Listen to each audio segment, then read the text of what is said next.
고물 사여 고물 사. 주말 아침 햇살이 좁은 골목 사이로 비치는 시간, 어디선가 들려오는 구수한 확성기 소리. 그 소리만 들리면 아이들은 귀가 쫑긋해졌습니다. 하지만 그 소리보다 더 우리를 설레게 한 건 따로 있었죠. 철캉철캉철캉 엿장수 아저씨의 가위질 소리. 그 소리만 들리면 아이들의 눈이 번쩍 떠졌습니다. 끈적끈적 달콤한 엿 한 조각을 얻기 위해 우리는 집 안 구석구석을 뒤지며 고물을 모았습니다. 빈 소주병, 낡은 고무신, 신문지 뭉치, 심지어 고장난 라디오까지. 우리가 모은 건 단순한 쓰레기가 아니었습니다.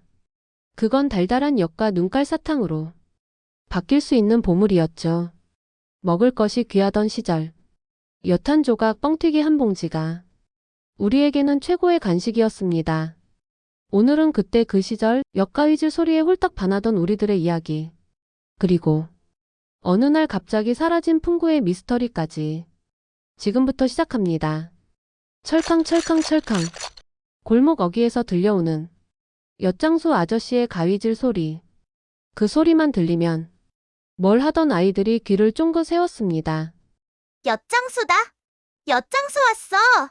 친구들과 골목길에서 땅 따먹기를 하다가도, 집에서 만화책을 보다가도 그 소리만 들리면 우리는 벌떡 일어났습니다.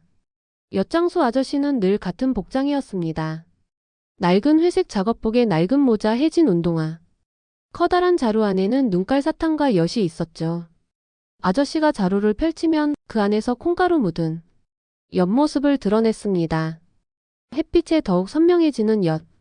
그 모습만 봐도 침이 꿀꺽 넘어갔죠. 자, 고물 있는 사람? 저요. 아이들은 앞다투어 손을 들었습니다. 저도 예외가 아니었죠. 손에는 어제부터 모아둔 빈병 2개가 들려 있었습니다. 오, 병이 깨끗하네. 여기 있어요, 아저씨. 아저씨는 빙그레 웃으며 엿을 자르기 시작했습니다. 철캉, 철캉, 철캉. 리드미컬하게 울리는 가위 소리. 그 소리는 마치 음악처럼 들렸습니다. 엿이 잘릴 때마다 콩가루가 살짝 날렸고 그 달콤한 냄새가 코끝에 닿았죠. 자, 여기. 손에 쥐어진 엿 한 조각. 끈적끈적하고 콩가루가 묻어 손이 지저분해졌지만 전혀 신경 쓰지 않았습니다. 한 입 깨물면 입안 가득 퍼지는 그 달콤함이란. 맛있다. 그런데 엿을 받아든 순간부터 시작되는 또 하나의 놀이가 있었습니다. 바로 엿치기였죠. 야, 엿치기 한번 해볼래? 좋아. 내가 이기면 니꺼 엿 나한테 반 줘야 해. 엿치기는 간단했습니다. 엿을 반으로 쪼개서 안쪽에 기공이 더 많은 사람이 이기는 거였죠.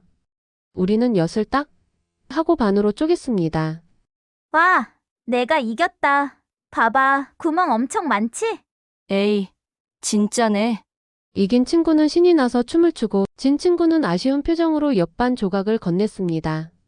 하지만 금방 웃으며 다시 친구가 되었죠.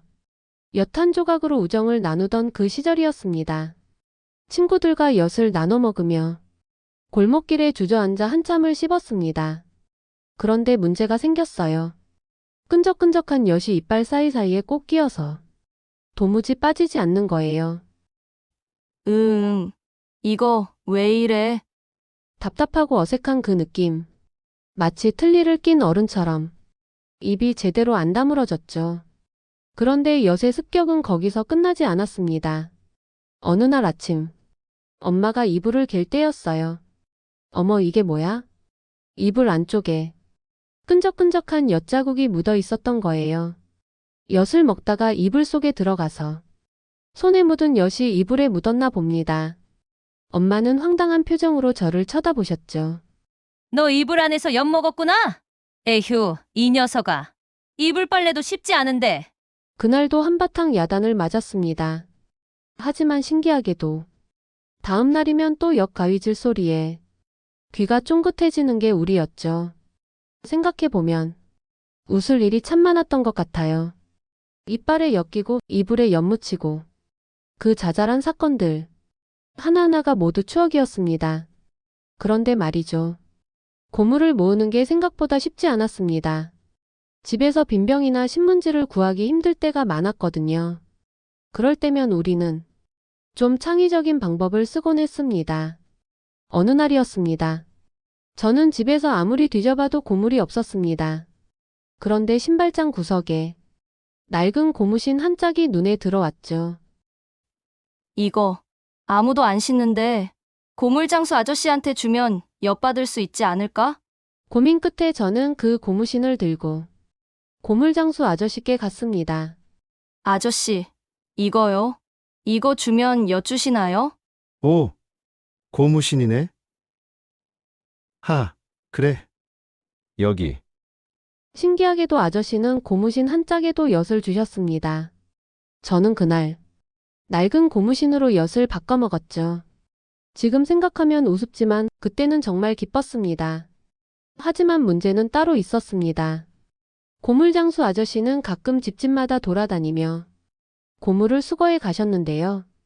때로는 주인 허락도 없이 가져가시는 경우가 있었습니다. 대문 앞에 놓인 비료 비닐 포대, 마당에 굴러다니는 빈병, 심지어 쓰지 않는 것처럼 보이는 물건들까지 아저씨 눈에 고물로 보이면 그냥 가져가셨죠. 그러고 며칠이 지나면 얘들아, 너희들도 우리 집 빈병 가져갔지? 아니에요. 우리 안 가져갔어요. 분명 너희들이 엿 바꿔 먹으려고 가져간 거야. 어른들은 고물이 사라지면 아이들 탓을 했습니다. 분명 애들이 엿 바꿔 먹으려고 가져갔을 거야. 라고 생각하셨죠. 억울하게 혼나는 아이들이 한둘이 아니었습니다. 엄마, 진짜 아니에요. 저 안 가져갔어요. 그럼 누가 가져갔어? 혼자 날아갔니? 고물장수 아저씨가? 말도 안 되는 소리 하지 마. 결국 얻어맞고 방 구석에 앉아 울곤 했습니다. 하지만 다음 날이면 또 엿가위질 소리에 귀가 쫑긋해지는 게 우리였죠. 엿의 유혹은 그만큼 강렬했습니다. 고물장수 아저씨만큼이나 우리를 설레게 한 사람이 또 있었습니다. 바로 뻥튀기 아저씨였죠. 빵 튀겨 드립니다. 쌀, 옥수수, 더 가져오세요. 그 목소리가 들리면 온 동네 아주머니들이 소쿠리를 들고 모여들었습니다. 영희 엄마, 오늘 뭐 튀기려고? 나는 말린 떡이야. 작년에 말려둔 옥수수 좀 가져와 봤어. 아저씨가 도착하면 어느새 주위에는 소쿠리들이 줄을 서 있었습니다. 영인의 소쿠리, 숙잔의 소쿠리, 철민이네 소쿠리, 순짠의 소쿠리. 소쿠리 안에는 각양각색의 재료들이 담겨 있었습니다. 말린 떡, 말린 옥수수, 쌀, 콩, 땅콩, 심지어 말린 무까지. 신기한 건 소쿠리 크기만 봐도 어떤 재료가 들어있는지 대충 알 수 있었다는 거예요. 큰 소쿠리면 옥수수, 작은 소쿠리면 쌀이나 콩. 우리 아이들은 그것만 봐도 우와, 오늘은 뭐가 많이 나오겠네 하고 기대했죠. 뻥튀기 아저씨는 능숙한 손놀림으로 재료를 검은 뻥기계 안에 넣었습니다. 그리고 불을 지피기 시작했죠. 오구, 우. 아저씨가 입으로 불을 불어넣으며 기계를 달구기 시작했습니다. 기계는 점점 뜨거워졌고 아저씨는 기계를 빙글빙글 돌렸습니다. 자, 이제 곧 터진다. 그 말이 떨어지자 아이들은 재빨리 반응했습니다. 기 막아! 어떤 친구는 두 손으로 꺾기를 막고 어떤 친구는 엄마 치마폭에 얼굴을 파묻었습니다. 또 어떤 친구는 담벼락 뒤에 숨어서 슬쩍슬쩍 기계를 쳐다봤죠. 하지만 신기하게도 다들 빙그레 웃고 있었습니다. 무섭지만 설레는 그 순간이었거든요. 아저씨가 기계 입구에 쇠막대기를 넣고 준비가 되었다는 신호를 보냈습니다. 빵이에요. 아저씨의 외침과 함께 엄청난 소리와 함께 하얀 연기가 퍼져나왔습니다. 우와! 아이들은 깜짝 놀라면서도 환호성을 질렀습니다. 그리고 연기가 거치면 와! 대박! 완전 많아졌어! 원래 소쿠리 한가득이던 옥수수가 자루 가득, 그것도 3-4배는 부풀어서 나온 거예요. 작았던 쌀알들이 통통하게 부풀어 나왔고 딱딱했던 말린 떡이 바삭한 과자가 되어 나왔죠. 먹거리가 귀했던 시절 이렇게 양이 부풀어 나오는 게 얼마나 신기하고 고마웠는지 몰라요. 보기만 해도 풍성해 보였으니까요. 자, 뜨거우니까 조심해서 받으세요. 아주머니들은 활짝 웃으며 뻥튀기를 받아갔습니다. 김이 모락모락 나는 따끈한 뻥튀기를 한 움큼 집어 입에 넣으면 바삭바삭 고소한 맛이 입안 가득 퍼졌죠. 엄마, 나도 줘. 그래, 그래. 여기. 아이들도 하나둘 뻥튀기를 받아 먹었습니다. 뜨거워서 후후 불면서도 계속 집어넣었죠. 그런데 우리 아이들에게는 또 하나의 재미가 있었습니다. 바로 다른 집 뻥튀기 구경이었어요. 야, 저기 봐. 철순애는 땅콩 튀긴다. 우와, 우리는 옥수수만 튀겼는데. 뻥기계가 돌아갈 때마다 또 어떤 게 커져서 나올까 호기심 가득한 눈으로 지켜봤습니다. 그렇게 오후 내내 뻥튀기 구경하는 게 우리의 놀이였죠. 엿도 좋고 뻥튀기도 좋았습니다.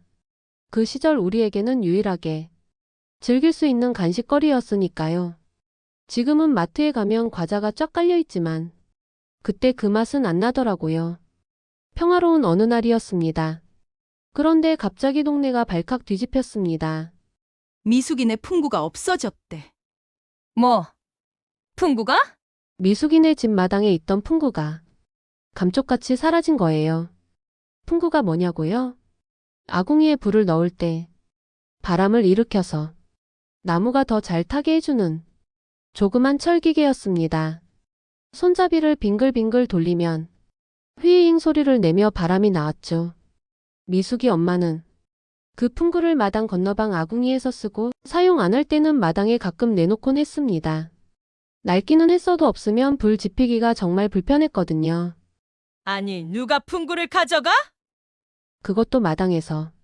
미숙이 엄마는 화가 나서 동네를 돌아다니기 시작했습니다. 얘들아, 혹시 너희 우리 집 풍구 봤니? 풍구요? 못 봤는데요? 정말 진짜 안 봤어? 하지만 아이들은 아무도 풍구를 본 적이 없었습니다. 당연하죠. 우리가 가져갈 이유가 없었으니까요. 그런데 문제는 여기서 시작되었습니다. 분명 애들이 장난으로 가져갔을 거야. 맞아, 요새 애들 말썽이 많더라니까. 어른들은 또 아이들 탓을 하기 시작했습니다. 영수야, 너 풍구 가져갔지? 저 아니에요. 진짜 안 가져갔어요. 그럼 누가 가져갔어? 혼자 걸어갔니? 영수는 억울하게 혼났습니다. 철민이도 순자도. 우리는 돌아가며 풍구 도둑 취급을 받았죠. 진짜 아니라니까요. 우리 안 가져갔어요. 하지만 어른들은 믿어주지 않았습니다. 그동안 곰을 가져간 전적이 있었으니까요. 너희 어제도 엿 바꿔 먹었잖아. 분명 풍구도 고물로 바꾸려고 가져갔을 거야. 에이, 설마 풍구를요? 그건 너무... 아이들은 억울했지만 할 말이 없었습니다. 실제로 우리는 낡은 고무신도 엿으로 바꿔 먹었으니까요. 풍구를 가져갔다고 해도 할 말이 없는 상황이었죠. 며칠이 지났습니다. 미숙이 엄마는 여전히 풍구를 찾지 못했고 아이들은 계속 의심을 받았습니다. 동네 분위기가 점점 이상해졌죠. 그러던 어느 날 고물장수 아저씨가 다시 우리 동네에 오셨습니다. 고물 사요. 고물. 아이들은 여전히 고물을 들고 나갔지만 이전처럼 신나지 않았습니다. 풍구 사건 때문에 어른들 눈치가 보였거든요. 그때였습니다. 아저씨, 저기요? 미숙이 엄마가 고물장수 트럭으로 달려왔습니다. 예, 무슨 일이쇼? 아저씨, 고물 양반? 혹시 우리 집 마당에 있던 풍구 못 보셨어? 고물장수 아저씨는 잠시 생각하더니 이마를 탁 쳤습니다. 아, 그거? 내가 가져갔죠. 순간 동네 사람들이 몰려들었습니다. 아니, 아저씨가 왜 남의 집 풍구를 가져가요? 죄송합니다. 그게 마당에 낡게 뒹굴고 있길래 안 쓰는 줄 알았네요. 그래서 그냥... 고물장수 아저씨는 머리를 긁적이며 미안해했습니다. 안 쓰는 게 아니라 사용하던 건데요. 그냥 가져가시면 어떡해요? 정말 죄송해요. 내가 실수했네요. 풍구는 내 고물창고에 있을 거예요. 바로 가져다 드릴게요. 그제서야 진실이 밝혀졌습니다. 풍구를 가져간 건 아이들이 아니라 고물장수 아저씨였던 거죠. 어머, 그럼 우리 애들이 가져간 게 아니었구만? 어른들은 미안한 표정으로 아이들을 쳐다봤습니다. 우리는 억울한 표정으로 어른들을 노려봤죠. 그러니까 우리가 안 가져갔다고 했잖아요. 미안해, 얘들아. 우리가 오해했구나. 그날 이후로 동네 어른들은 뭔가 없어졌을 때 무조건 아이들 탓하지 않게 되었습니다. 그리고 고물장수 아저씨는 더 이상 허락 없이 물건을 가져가지 않게 되었죠. 아저씨, 근데 진짜 풍구를 고물로 가져가실 줄 몰랐어요. 하하. 미안하다. 앞으론 조심해야겠다. 풍구 사건은 이렇게 해결되었지만 우리에게는 재미있는 추억거리가 하나 더 생겼습니다. 야, 기억나? 풍구 도둑 사건? 그러게. 진짜 우리가 가져간 줄 알았잖아. 고물장수 아저씨가 범인이었네. 지금 생각하면 웃기는 일이지만 그때는 정말 억울했었죠. 하지만 그 모든 게 추억입니다. 철캉철캉. 이제 그 소리는 들리지 않습니다. 엿장수 아저씨의 가위질 소리도 하고 터지는 뻥튀기 소리도 골목길도 사라지고 고물장수 트럭도 뻥튀기 아저씨의 리어카도 더 이상 보이지 않죠. 대신 우리는 자동차 경적 소리를, 택배 오토바이 소리를 듣습니다. 골목길은 도로로 바뀌고 엿과 뻥튀기는 편의점 과자로 대체되었습니다. 지금도 마트에 가면 엿과 뻥튀기를 팔긴 합니다. 포장도 예쁘고 위생적이고 먹기도 편하죠. 하지만 그때 그 맛은 아니더라고요. 콩가루가 날려도 아랑곳하지 않고 한 입 베어 물던 그 엿. 친구들과 엿치기하며 키득거리던 그 순간. 하고 터질 때 귀를 막고 웃던 그 시간. 그리고 풍구도둑으로 몰려 억울하게 혼나던 그 기억까지. 모두가 그립습니다. 가끔 길을 걷다가 어디선가 달콤한 냄새가 나면 문득 그때 그 시절이 떠오릅니다. 철캉철캉 가위질 소리에 눈이 번쩍 떴던 그 순간. 낡은 고무신 한 짝으로 엿을 바꿔먹던 그날. 하고 소리에 깜짝 놀라면서도 빙그레 웃던 그 오후. 지금은 사라진 소리들. 하지만 우리의 가슴 속에는 여전히 생생하게 남아있는 그 시절의 추억들. 그 시절로 다시 돌아갈 수는 없지만 이렇게 기억할 수는 있습니다. 그리고 그 기억 속에서 우리는 다시 한번 미소 지을 수 있습니다. 오늘도 어디선가 누군가는 옛날을 그리워하고 있을 겁니다. 여러분도 그렇지 않으신가요? 철캉철캉. 가끔은 그 소리가 들리는 것만 같습니다. 다음에는 또 어떤 추억을 함께 나눌까요? 추억 어게인은 계속됩니다.